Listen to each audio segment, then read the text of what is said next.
Hello, everyone. Good morning from Colombia. I'm Richard McCall here in Bogota for Colombia Calling. We have Adrian Alsima for Colombia Reports on the line, and also Joshua Collins from Pirate Wire Services on the line as well. We're going to be discussing today this ongoing diplomatic, well, more than diplomatic, spat between President Trump and, of course, President Petro here in Colombia. Adrian. Yeah, if you want to support either of us, you can support Richard on patreon.com/Colombia Calling. You can support Joshua on piratewireservices.com. And you can support my website, Colombia Reports, on patreon.com/Colombia Reports. And so what we're going to discuss today, we're going to put some things into context. And it's great to have someone from the United States here as well, is going to know the ins and outs of what goes on, maybe not what goes through President Trump's head, but also to put it into context and so on. So who's going to start and say, where do we begin? Are we beginning with the bombing of alleged drug runners in the Caribbean? Are we talking about something else? I don't know. Adrian or Joshua? Well, let's start with the developments from yesterday. So governing via Twitter or X, as Trump often does, he released a statement. Yeah, he released a statement calling Gustavo a illegal drug dealer and a terrorist who is wreaking death, destruction, and havoc on the United States through drugs. And then he threatened to revoke all foreign aid. His direct quote, in all capital letters, "These payments or any other form of payment or subsidies will no longer be made to Colombia," misspelled with a U.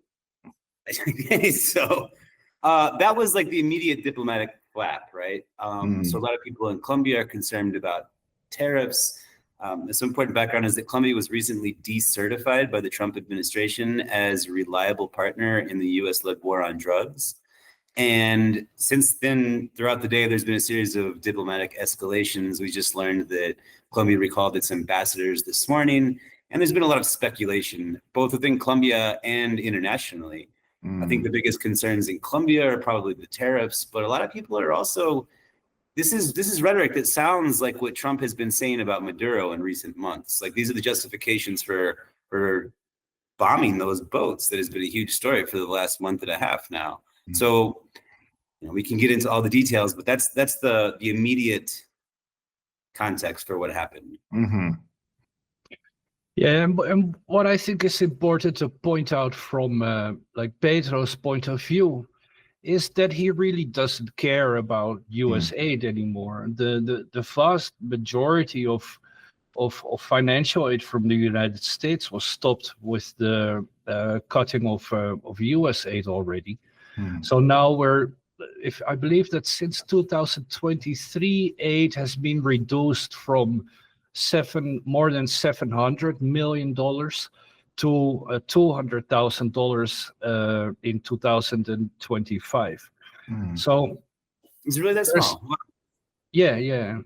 So there's not like that much at stake for Petro. And what Petro said this morning is that he now actually has the opportunity to come with a counter-narcotics policy that actually works, rather than the notoriously ineffective war on drugs, which has killed a lot of people but has never reduced either drug consumption or drug production. And we're right in saying that drug production is sky high, but then drug seizures are even higher as well. It's not as if drug seizures have stopped, right? No, and well, actually, the drug production isn't necessarily sky high. So what Petro has been doing over the past 2 years, mainly in the last year, was step up the crop substitution program, which allows farmers to remove their coca crops, so that's the base ingredient of cocaine, and instead plant, for example, cocoa or whatever. Okay. And there's been a bit of a spat between Petro and the United Nations Office for Drugs and Crime about how the cocaine production is measured. So Petro went on telly a few days ago to explain it, And what he said and showed was that the United Nations uses maps where coca cultivation takes place. And then based on those maps, they calculate how much cocaine is produced. Now, 2/3 of the territory used to calculate cocaine production hasn't been used for the production of coca in the last 3 years. So it's quite possible, and we don't know it yet, like these numbers are being revised by the United Nations and the Colombian government to find out like what the real potential cocaine production is. So the numbers that Trump has been using to base his decisions on are inaccurate, according to Petro. Okay. Joshua, how do you feel about this as well? Is this something that, I think, okay, we've got the figures. The figures are they're not correct, the ones that come through, or they can be debatable and so on. This cutting of assistance and aid and a potential slapping of tariffs, which is, they're talking about today, tomorrow coming through. Do we think it's a strategic own goal for Trump really in this one? I mean, because he's undermining regional security. It's interesting. I mean, Colombia has been the U.S.'s closest ally in Latin America since the beginning of the Cold War. So that's a really long relationship. They share intelligence. They do joint narco trafficking operations. In the past, during the Civil War, they did joint military operations. So since January, this relationship has gone from very positive to shambles. And it's not just this event. I mean, Marco Rubio, before he even came to office, was calling Trump a terrorist and an agent of chaos. So he brought a lot of rancor with him into the administration. And Trump and Petro have been on and off feuding through public statements since Trump took office. And the relationship has just declined dramatically. And this just seems like the culmination of the decay of that relationship. It does seem like the U.S. has taken a very hands-on approach in Latin America. It's sort of back to the days of gunboat diplomacy, where they reward their allies and punish people that they don't like. And Trump, when he makes claims that Maduro is an illegitimate president, and I want to clarify that, of course, like that election was fraudulent. I'm not defending Maduro. But when he talks about how the Maduro regime commits human rights violations, which is true, but he's blowing up people in the boats, those are extrajudicial killings. It's the same thing that he's criticizing Maduro for. Bukele in El Salvador is another example of somebody that Trump sort of supports unconditionally, although he's clearly committing tons of human rights violations, according to Amnesty International, International Crisis Group. I mean, respected organizations and journalists in the country have well documented this. So it seems like the only common thread to Trump's foreign policy in Latin America is whether he likes the president or not, right? That's kind of what it all comes down to. Yeah, and this is kind of where Petro gets triggered, because it's pretty evident that Trump hates communists and socialists, and he's just an old school Cold Warrior what that's concerned. And Petro, we gotta remember, he's like a former guerrilla. He loves socialism, and he's a proud socialist. Yeah, he also loves poking the bear. I mean, he loves this. It's the great. He loves tweeting. So it's a perfect thing for him. Yeah. he loves showing that he can stand up to the great oppressor in the north, So I think this tails in. I mean, Petro has, he's well within his rights to decry what's going on in the Caribbean and how it's being treated. I mean, let's be entirely honest. And that's really what is his complaints have been. It's like at this point in time, it's like, treat us with some respect a little bit, don't you think? Well, also, and I think Petro also genuinely wants and needs a proper counter-narcotics policy. Petro claims that the war on drugs has failed, and he's not the only one. Former President Juan Manuel Santos claimed the same. And I believe anyone here in Colombia, it's pretty common knowledge that the war on drugs and this repressive way of approaching drugs is absolutely useless. And it's a threat to Colombian national security. So you got guerrillas that are being financed by drugs. You got organized crime groups that are gigantic because of the illegal drug trade.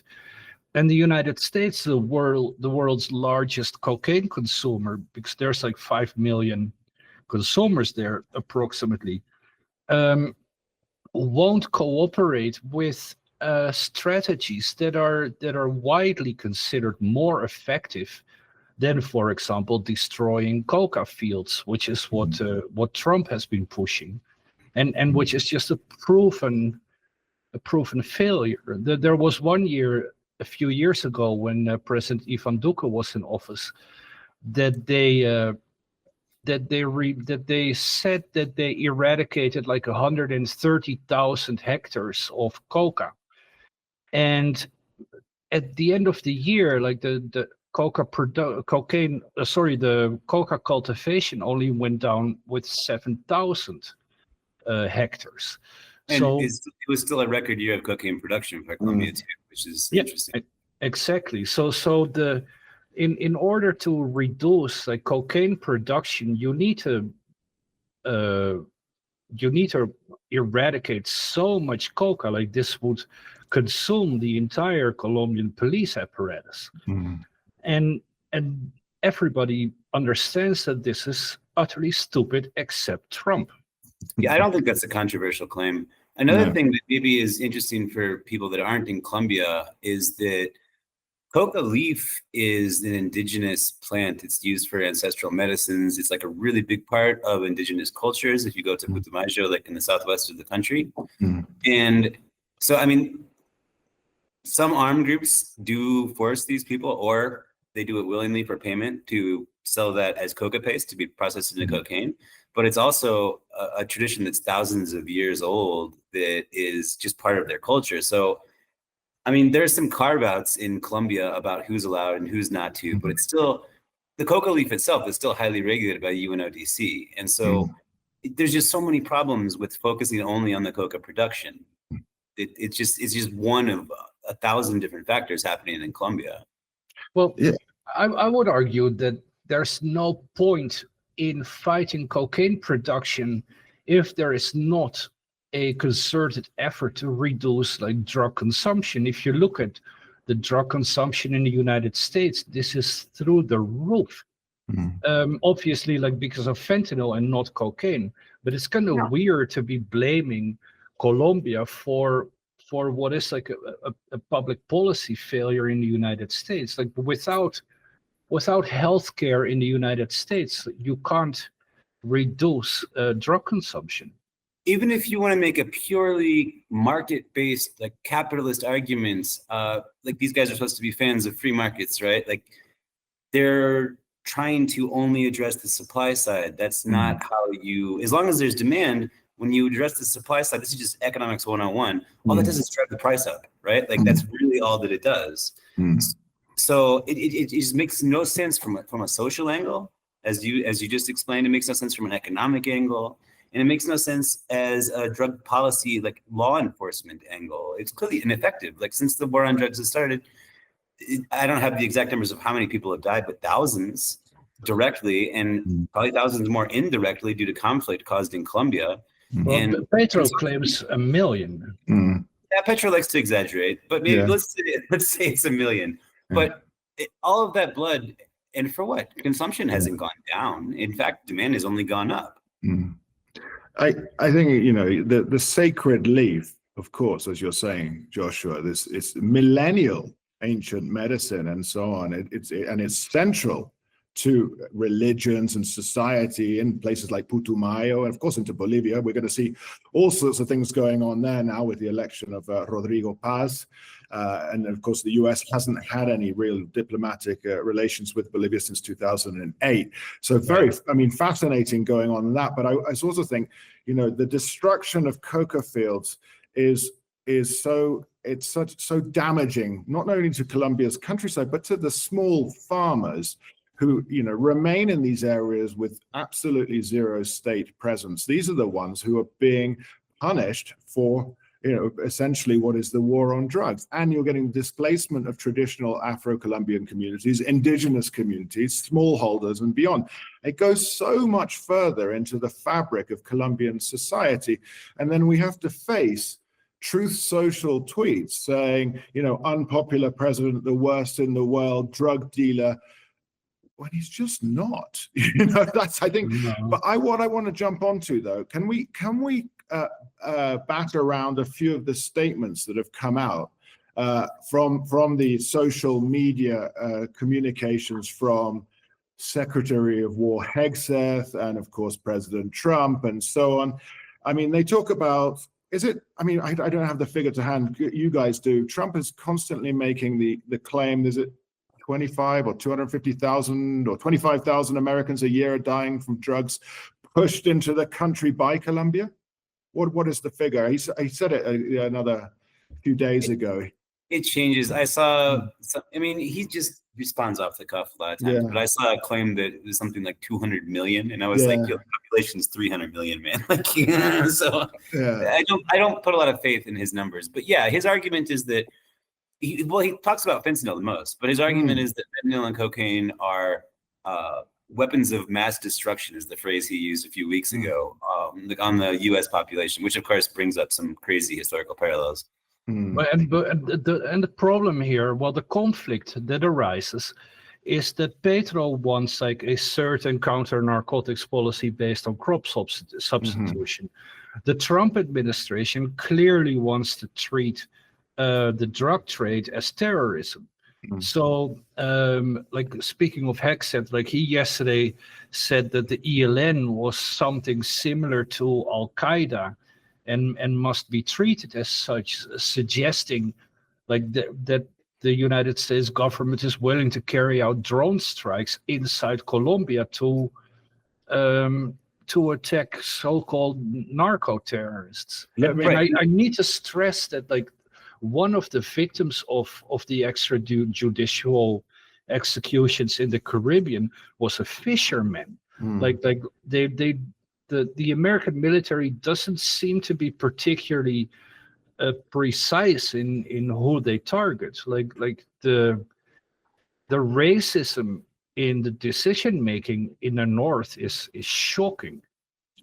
This is what gets me, is what they said, they always say according to our intelligence and so on, but we're not getting any real proof of what's going on, and we're getting these optics of the blurry drone shot, the satellite image of this stuff. Pete Hegseth's 17th of October tweet or whatever it was, is at the direction of President Trump, the Department of War conducted a lethal kinetic strike on a vessel affiliated with the Ejército de Liberación Nacional, the ELN, a designated terrorist organization that was operating in the U.S. Southcom area responsibility. The vessel was known by our intelligence to be involved in illicit narcotics smuggling and was traveling along the route, blah, blah, blah. These cartels are the Al-Qaeda of the Western Hemisphere, using violence, murder, and terrorism to impose their will, threaten our national security, and poison our people. You see, if you repeat this long enough, the base are going to start repeating it in the US as well, and the figures. That's what worries me the most, is that we're going to get this all quoted back at us by people in the North, which it's just so faulty. Because first of all, that vessel, which was visibly a semi-submergible, so this is not a fishing boat the ones they've been attacking in the Caribbean. Their intelligence is some kind of aircraft flying over the Pacific and seeing a semi-submergible, and the only use for those vessels are drug trafficking. So the claim that this was affiliated with the ELN is completely invented. The ELN is not involved in any maritime activity. So how they come up with this nonsense is totally unclear to me.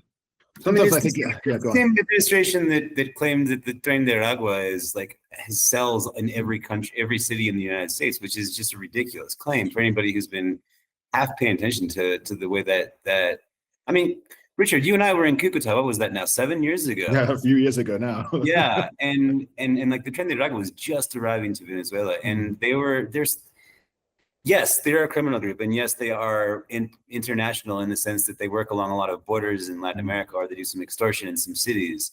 But to like even compare them to like Colombian narcos is just an absurd comparison. They're like a disorganized street gang, basically. They do mostly extortion rackets and small time micro trafficking. Yeah. So, but like the thing that worries me the most about these claims, though, is that these justifications are the legal argument the Trump administration is making to the U.S. Congress to justify these drone strikes, and eventually they, in their own words, targets within Venezuela. So they argue that Maduro controls the Tren de Aragua and is using them to invade and attack the United States via drug supply as well as via migration. That's the justification for the Alien Enemies Act. That's the legal smokescreen that he's given these attacks. I mean, I don't think it's very useful to argue about the nuts and bolts of legality under U.S. and international law, but I do think that it's important because it's the same things that he's accusing Petro of right now, yesterday and today, are the same reasons that he uses to justify these bombings and eventually bombings within Venezuela. And so as you mentioned, we have no proof. So they can say this about anyone they want, right? Like there's no precedent is dangerous. I mean, there's no evidence. Yeah, and I would like to point out something ironic. Like you were in Cucuta when the self-proclaimed president of Venezuela, Juan Guaido, tried to enter Venezuela via Cucuta. I was there when he entered. Yeah, they got pictures of him coming out with the Rastrojos. And exactly that operation was carried out. That was coordinated with the American government and Colombian drug traffickers. So like it's kind of ironic that the American government is and always has been working with drug traffickers and then ends up it's true, but I don't think that's very good evidence for that. So if you cross any trocha in Cucuta, like you're working with narco traffickers or you're working with BLM. There's no other option, especially in 2019. So I mean, I crossed that border before 2019, before the diplomatic situation got really crazy. So I mean, you could argue that I was working with narco traffickers in the ELN, right? But I'm not. That's just who controls the trochas. Sorry, to clarify for the listeners, the trochas are the informal smuggling paths. There's hundreds of them around Cucuta. It's a very porous border, and Cucuta was at that time a concentration for people leaving Venezuela, as well as smuggling going both ways. It's still a hub for smuggling. But you understand what I'm saying? You have the distinction I'm trying to make, though. Like, I don't think that that's really good evidence that Juan Guaido was ever in the CIA like that. I mean, yeah. I mean, he was. We know that. But I think using that as its own flag is not strong. But I mean, that's the thing. And well, actually, moving from this, you mean, Joshua, you are the resident expert here on Venezuela and so on. What about these? What about the claims about the Cartel de los Soles controlling and Maduro being the chief of it and so on? I think we need to discuss that for our listeners here. Okay, that's a really complicated question. I've seen some people say that like this cartel of the souls is a thing and it exists, and in a sense, it does. There is organized collaboration, especially between high-level military members within the Venezuelan government, but there's no name for it, right? Like this is just a name that like journalists made up, and then was sort of adopted by some lawmakers. There's no like organization really. It's much better to describe it as like sort of a systemic corruption, specifically within the military. And they're not actively moving the drugs. They're basically taking bribes to let them pass, right? Looking the other way. Yeah. And this is not uniquely Venezuelan. You see the same level of corruption and I in think Colombia. like the one last point though is that like to say that like Maduro is in charge of that is a nonsensical claim. Like Maduro is guilty of a lot of horrible human rights violations, extrajudicial killings, torture, arbitrary detention, widespread espionage on the population. There's a lot of things that guy can be criticized for.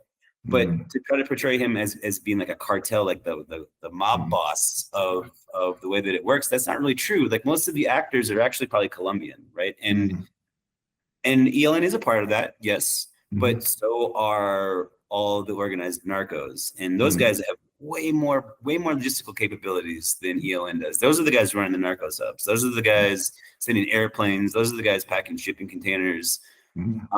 Like you might get some small time guys doing like little runs up north to Trinidad or to Panama, but as far as like the percentage is tiny. Like the organized logistical operation has nothing to do with Maduro.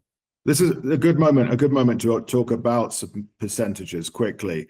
When we were told that, the US is being flooded with drugs from Colombia and so on, what is the percentage? I think you've got the figures there, Joshua, of, cocaine leaving Venezuela or the Colombian Caribbean and the Colombian Pacific. Let's just get that out there, because I know that, the Trump claim is that everything pretty much is coming through the Caribbean. But I mean, the Pacific, as far as I know, is the number one sort of port of exit.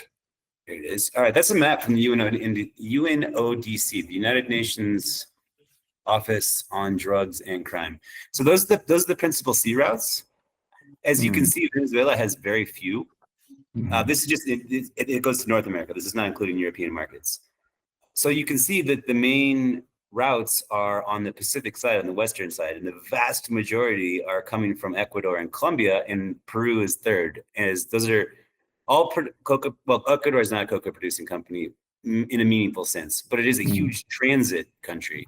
So the UNODC estimates that 87% of the cocaine in the U.S. comes from Colombia, Ecuador, and Peru. And a couple different estimates, depending on the methodology used from Venezuela, but it's between 5 and 8%. Yeah. So, I mean, it's good to get these out. And quickly, Adrian, I think we know that fentanyl, which is obviously always accused of, Colombia and Venezuela are now being accused of producing and sending fentanyl to the US. It's not produced down here.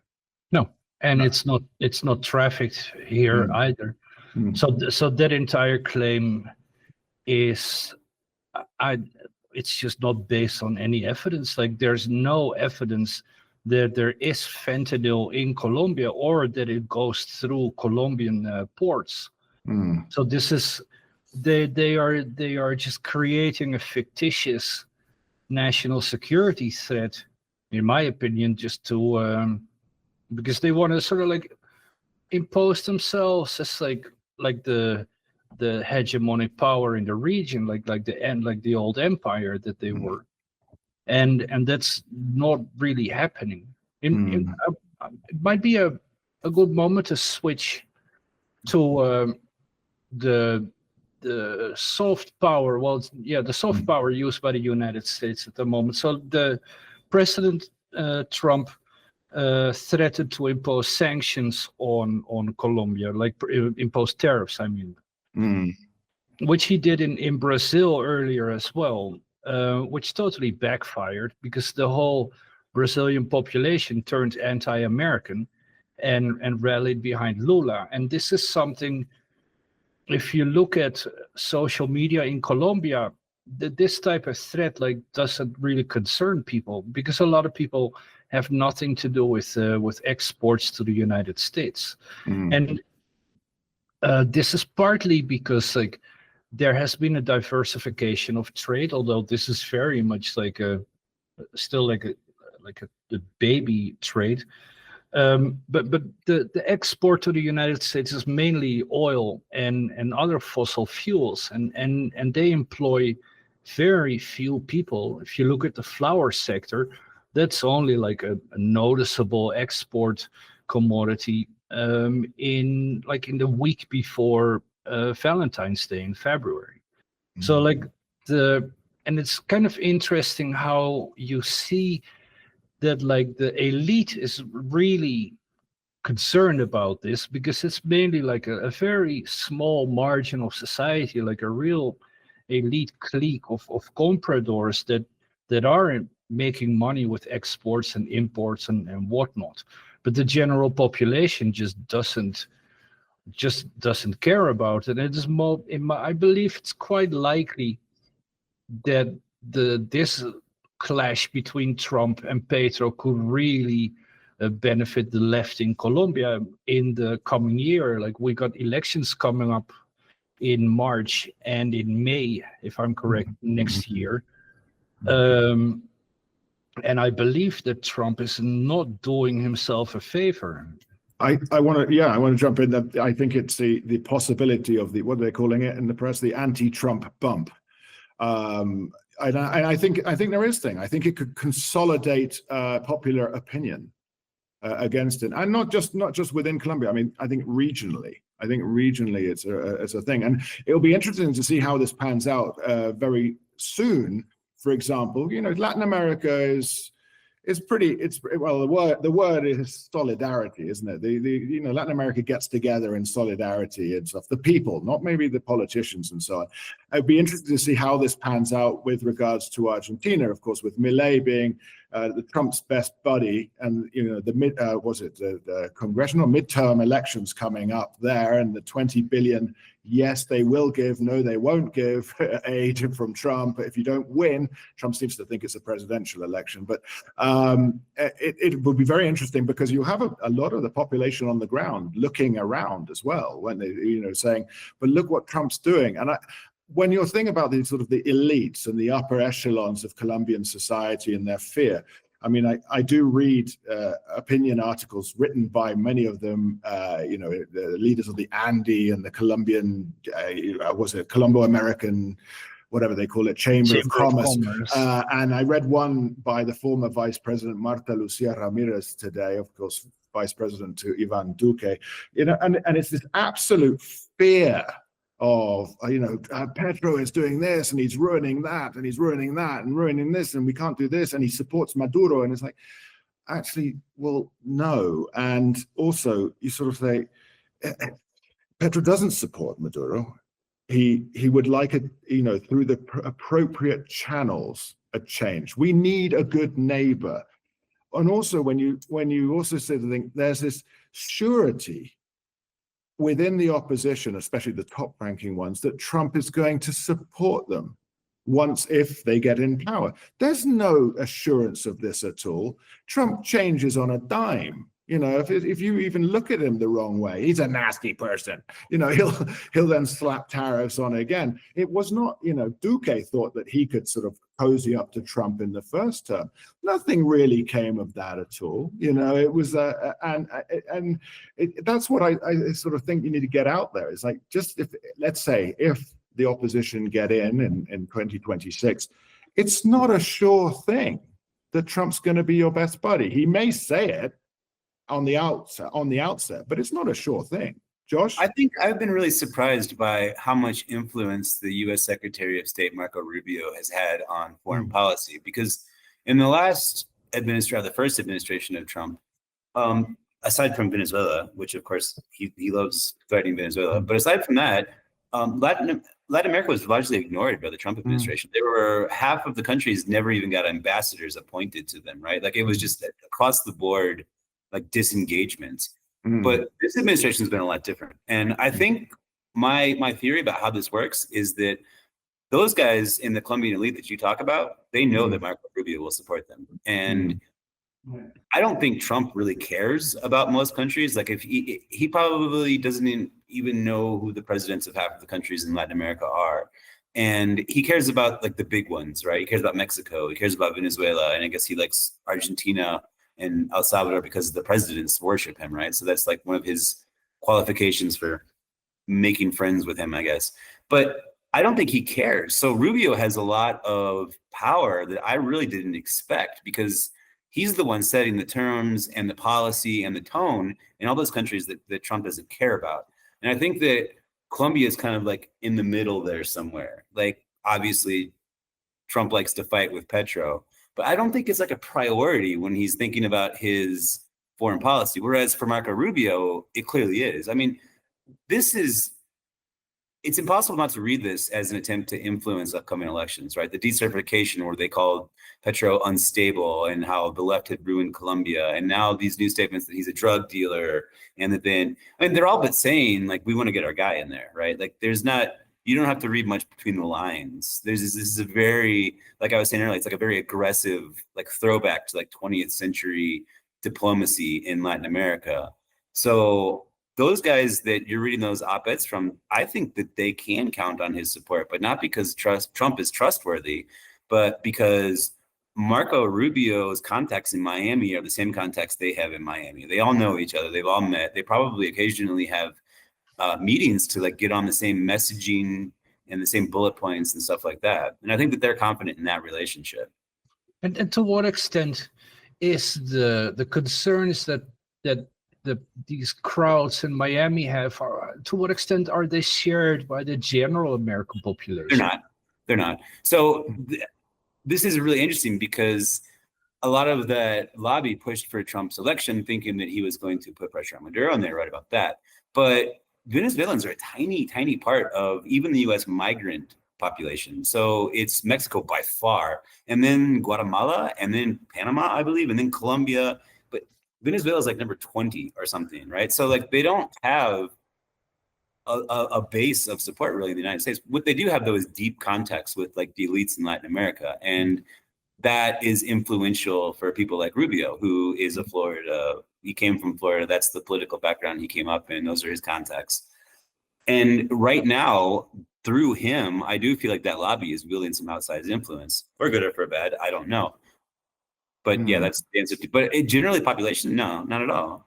And you even see Venezuelans in the U.S. that are highly critical of his migration policy, that are highly critical of what ICE is doing in these roundups and canceling the temporary protected status a few weeks ago. So where do we go from here? The spat will continue. We won't know what exactly it's going to continue. Of course it will. Rubio is clearly pushing for regime change in Venezuela. He's convinced the Colombian elite is really trying hard to prevent any tariffs being imposed, and are also trying to maintain the aid coming from the United States, because like this is also a sector of the population that needs this financial aid from the United States to maintain their relevance in Colombian politics. Since we brought up Rubio, I think it's also interesting that as of, what time is it right now? 9:30. Yeah, 9:52 on Monday in Colombia. Marco Rubio still hasn't commented on these threats about the tariffs. Like he's been very, very vocal almost immediately every time that there has been a flare-up between Trump and Petro in the past.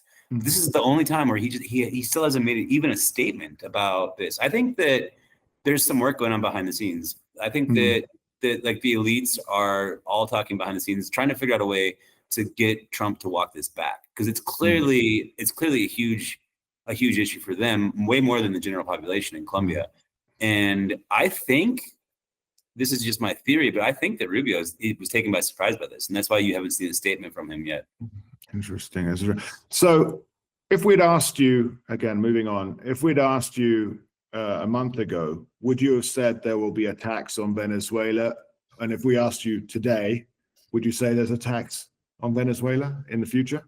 If you'd asked me like 6 weeks ago, it would be better, probably before these boat strikes started, I would have said absolutely not. It's impossible. I thought it was all just a big show. Now I'm not sure. I don't have, I think that there's a real possibility. I think admitting that and being honest, I would be dishonest to try and argue that's not the case. Adrian? I don't know anything about Venezuela. What I think about Colombia is that we are going to have a lot of pressure coming from the United States in the run-up to the elections. That there's going to be a lot of meddling from the Trump administration, and there's going to be a lot of like agitation coming from particularly from the far right here in Colombia. Yeah, I've got an interview coming out shortly on the other podcast I run, and with a an academic from the War College in the US who says by the end of November, beginning of December, there'll be missile strikes on strategic kinetic targets within Venezuela. Just wait for hurricane season to ebb, and it will happen. So, I mean, fascinating, if not very concerning. Yes, you're right, Adrian. There will be meddling anyway, any which way, I think, towards Colombia's elections. Joshua, do you have any final comments? I guess that I just wanted to clarify maybe that I see like strikes within Venezuela as a possibility. I think it would be irresponsible not to say that that's not a possibility at this point. I mean, the Trump administration's own words, they've said they're pushing for that. But I still strongly believe we're not going to see anything like an invasion. Like I've seen some people that are really pro-intervention, like arguing, sort of cheering on this idea that like Marines are going to arrive in Venezuela. And just logistically, that's impossible. It's not going to happen. 65,000 U.S. troops couldn't control Afghanistan, and Venezuela is bigger, and it has huge regions of jungle, and ELN is there. ELN would love to spend some time with American soldiers. These are all reasons why this is like not going to happen. To spend some time is a nice way of putting it. It's like show their expertise and know-how. Shall we wind this down then, guys? Yeah. So if you wanna support us, please do. We always need money. Yes. you can support Richard on patreon.com/Colombia Calling. You can support Joshua on piratewireservices.com, and you can support me, my website Colombia Reports, on patreon.com/Colombia Reports. So thank you from you all for listening. I've had a lot of questions, even in the last few hours, about what's going on. So I've been Richard McCall in Bogota. There's Adrian Alsima, Colombia Reports, and Joshua Collins for Pirate Wire Services there in Medellin. Hopefully, we've raised a few questions and answered a few questions here for you guys. Thank you for listening. Thanks, Richard. Thanks, Adrian. Bye.